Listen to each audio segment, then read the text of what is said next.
For 11 months, my mother-in-law paid our rent in full, transferring the money directly to our landlord. On the first of every month, like clockwork, and every single time without exception, she forwarded me a photo of our front door, always taken from the same angle, always time-stamped within an hour of the payment clearing. I told myself for most of that year that it was just a strange, slightly overbearing habit, her way of feeling connected to a home she'd helped make possible. What I didn't understand until I finally ran the metadata on those photos myself was that they weren't candid check-ins at all. They were evidence collected on a schedule for a case being quietly built against us that had nothing to do with rent and everything to do with a child we hadn't even brought home yet. If you've ever had someone's generosity turn out to be something closer to surveillance, stay with me because this one took me almost a full year to actually see clearly. My name is Renee. I work as a digital forensics analyst for a mid-sized law firm, the kind of job where I spend my days examining metadata timestamps and chain of custody records for evidence that ends up in actual courtrooms. I met my husband Daniel 6 years ago, married him 3 years in, and for most of that marriage, his mother Vivian's involvement in our lives felt at worst like ordinary in-law intensity. I had no idea how literally I'd eventually need my own professional skills aimed at my own family. Daniel and I had been trying for almost 2 years to become licensed foster-to-adopt parents, a process that moves slower and more expensively than either of us had expected, going in full of home studies, background checks, and a small mountain of paperwork that never seemed to fully end. When our landlord raised our rent unexpectedly during the middle of that process, tightening our finances right as we needed to show financial stability for our case file, Vivian offered almost immediately to cover our full rent for a year as a gift, framing it as her way of supporting us through this beautiful, difficult thing we were doing. I remember feeling genuinely moved by the offer at the time, grateful in a way that made the small oddities that followed easy to overlook for longer than they should have been. Daniel cried a little when she offered, actually relieved in a way that made it even harder later to be the one who eventually had to explain what her generosity had turned out to be built on. I've spent 8 years working in digital forensics, which means I spend my professional life doing exactly what most people never think to do, with a photograph reading everything embedded in it, beyond what's visible on the surface. Camera model GPS coordinates exact timestamp down to the second, sometimes even the specific device serial number if the metadata hasn't been stripped. It's not glamorous work, it's precise.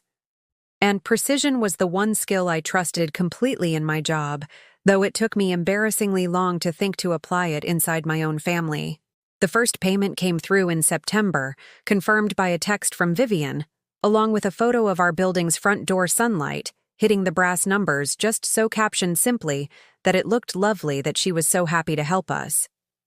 I found it sweet, if slightly unusual, the kind of thing I chalked up to her being newly enthusiastically involved in our lives during an emotional season. I didn't think to look any closer at the photo itself. I had no reason to, not yet. I planted one habit that year without meaning to plant anything at all.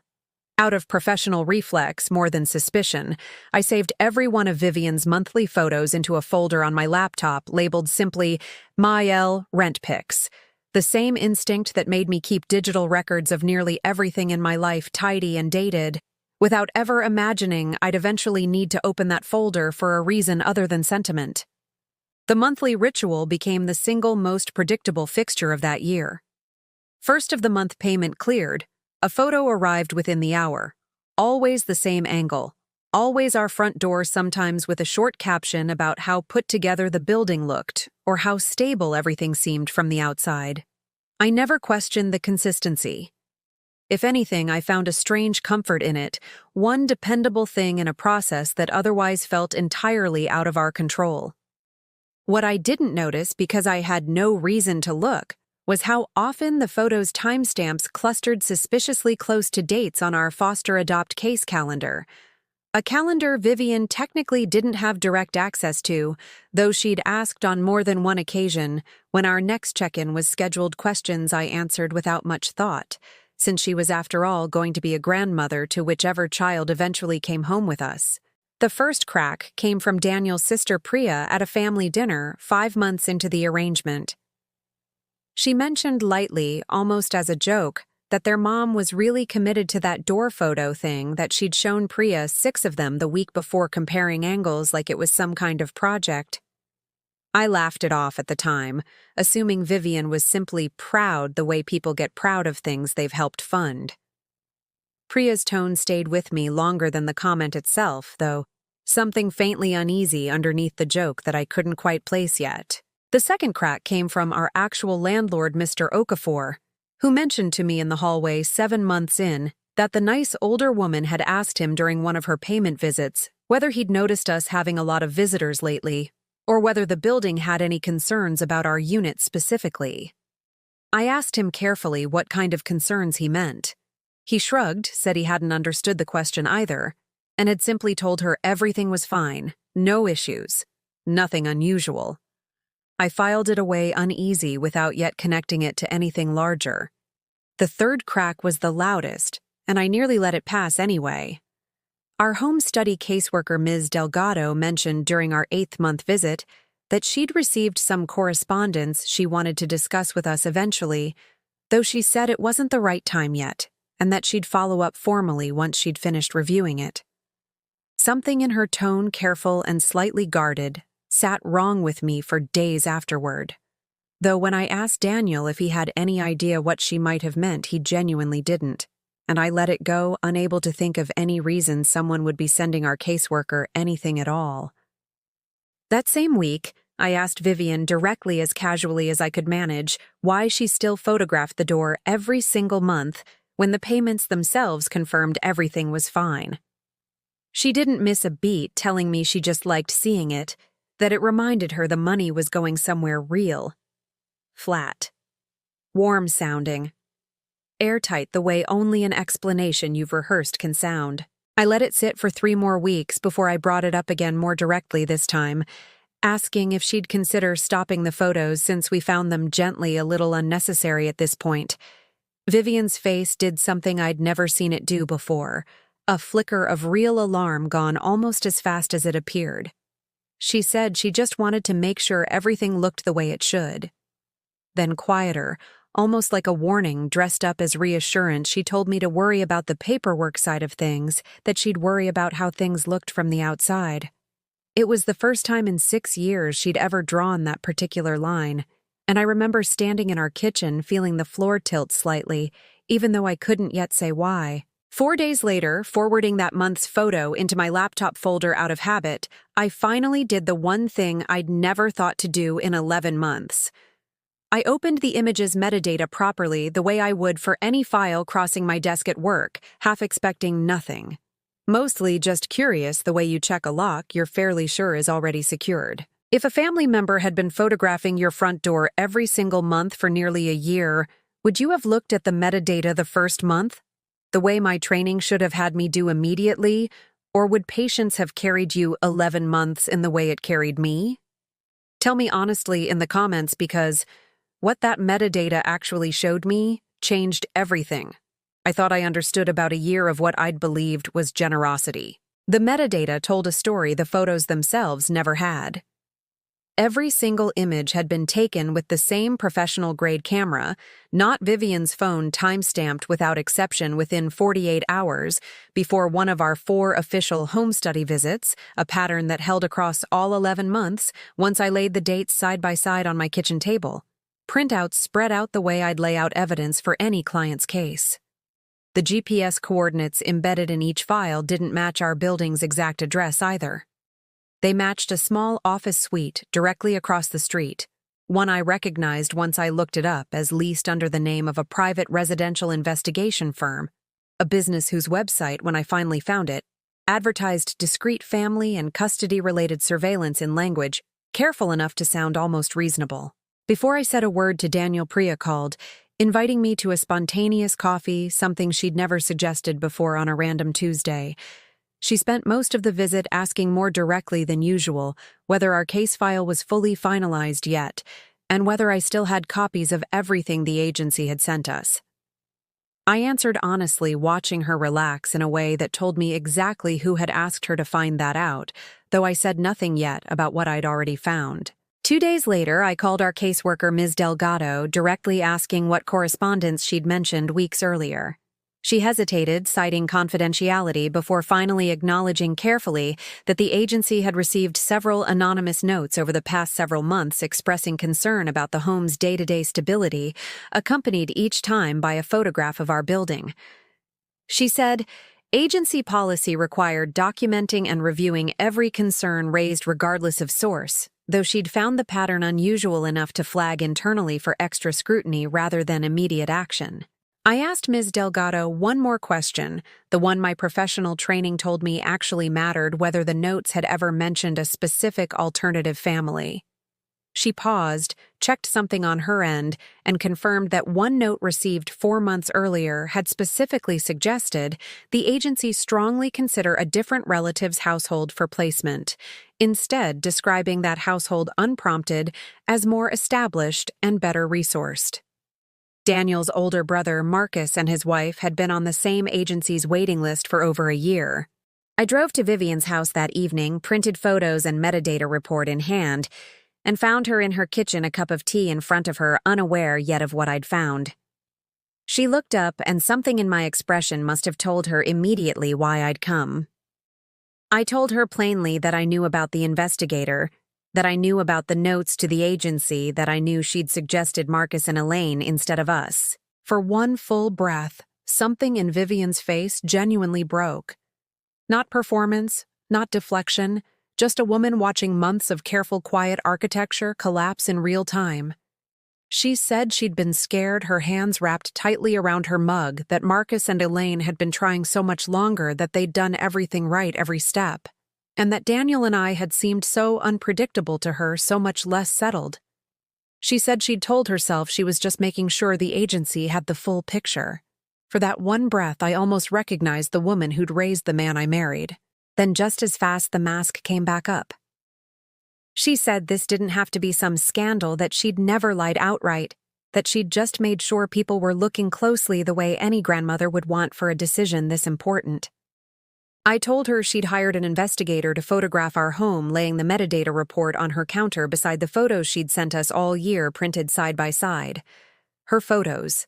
My report. 11 months of images that were never candid at all, timed to exactly 48 hours before every single visit that mattered. I let the 2 documents sit there, the warmth of her captions beside the cold, exact precision of GPS coordinates and camera serial numbers, and didn't need to say another word for the contrast to speak for itself. She tried once more, asking if I was really going to let this destroy our family over some photographs. I told her she hadn't taken some photographs. She'd built a surveillance record disguised as sentiment, funded it herself, and used it to try to steer a stranger's decision about a child neither of us had even met yet, because she'd already decided privately that we weren't good enough without ever once saying that to our faces. Daniel, who I'd called on the drive over, arrived a few minutes later, and I watched something in him shift as he read the report over my shoulder, his mother's handwriting on the captions suddenly reading very differently than it had for 11 months. He said her name quietly, something raw underneath it, telling her she'd paid for a year of surveillance and called it a gift. Vivian didn't have an immediate answer for that. Then, almost reflexively, she reached for something closer to justification than apology, saying she had always wanted what was best for this family, that she still believed that was true even now. Daniel told her wanting what's best doesn't give you the right to decide it in secret and hide the deciding inside something that looked like love. Ms. Delgado, once she'd reviewed the full metadata report I provided, formally noted the anonymous correspondence as a documented attempt at undue influence on the case file, a notation that didn't disqualify Vivian's opinion outright, but did require the agency to treat all future communication from her with additional scrutiny going forward. Our case proceeded ultimately on its own merits, a process that took another 4 months before we were finally approved, a wait that felt by the end almost anticlimactic compared to everything that had happened around it. The morning the approval letter arrived, I remember standing in the kitchen rereading it 3 times before I let myself believe it, half expecting some new complication to surface even then. Marcus called me 2 weeks after that evening in Vivian's kitchen, not to defend his mother, but almost ashamed of a role he hadn't even known he'd been cast into. He told me Elaine and he had never asked her to do any of this, that they hadn't even known they were being suggested as some kind of alternative, and that he needed me to know that. It wasn't an apology that was his to give, but it mattered anyway, hearing that neither he nor his wife had any part in what Vivian had built alone. The final piece came a month later from Priya, who called to admit quietly that Vivian had asked her almost a year earlier, before the very first payment, whether she thought Daniel and I were really ready for this. A conversation Priya had dismissed at the time as ordinary worry rather than the opening move of something that would stretch on for 11 months. She said she kept thinking about how normal it had all seemed that she hadn't thought to ask why their mother wanted to know our schedule so specifically that she'd just answered. Vivian still pays nothing toward our household now, an arrangement we ended quietly without a public scene in the weeks following that evening in her kitchen.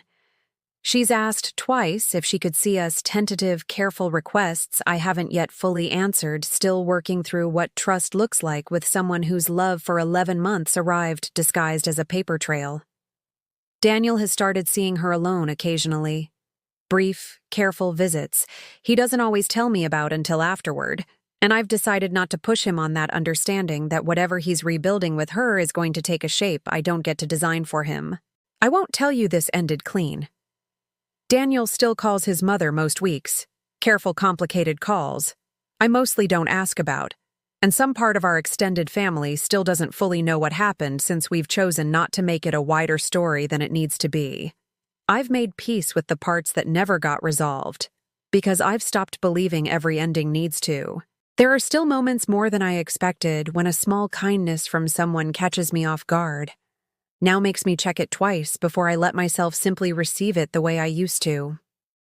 I don't love that about myself, the new instinct to verify before I trust, but I've also stopped apologizing for it. Our daughter, the little girl who eventually did come home with us 4 months after the approval letter, has a framed photo of our front door on her nursery wall. Now one I took myself on the day we brought her through it.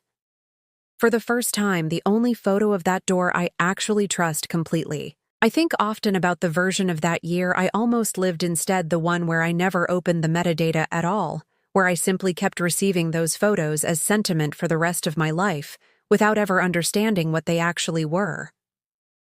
I wonder sometimes whether Vivian ever considered that possibility herself, whether some part of her was counting on exactly that, on me being too grateful, too busy, too trusting to ever look closely enough to notice. I think about how close that outcome actually was, how easily 11 months could have become the entire shape of our relationship with her, unquestioned indefinitely, if a single unrelated case at work hadn't reminded me that particular week what a photograph could actually be hiding underneath what it showed. Daniel and I talk occasionally about what we'll eventually tell our daughter about her grandmother, once she's old enough to ask the kinds of questions this story deserves honestly answered. We haven't settled on an answer yet. I suspect we won't fully for years, the way most families never quite settle on a single clean version of the hardest chapters, choosing instead to keep revising the telling as the people in it keep slowly, imperfectly becoming someone new. A coworker of mine, once I finally told her the full story months after it happened, asked me the question I still don't have a completely satisfying answer to, whether I thought Vivian actually loved us throughout all of it, or whether the whole year had simply been control wearing love's clothing from the very beginning. I told her I genuinely think it was both, tangled together in a way that doesn't resolve into a clean answer, no matter how many times I turn it over, that Vivian's fear for her son and her need to control the outcome she was afraid of were never really two separate things to begin with, just one impulse wearing two different faces, depending on which month you caught her in. I'm not sure that answer satisfies me either most days, but it's the truest one I've managed to arrive at. What I keep coming back to more than the metadata, more than the investigator, more than even the confrontation itself, is how ordinary the whole thing looked from the outside for 11 straight months. Nobody watching us that year would have seen anything except a generous mother-in-law and a grateful young couple, a family doing exactly what families are supposed to do for each other during a hard, expensive process. That's the part that still unsettles me longest after everything else has quieted down. How completely control can dress itself in the exact same clothes as love. and how long it can walk around wearing them before anyone, even someone trained to notice exactly that kind of thing for a living, finally thinks to check.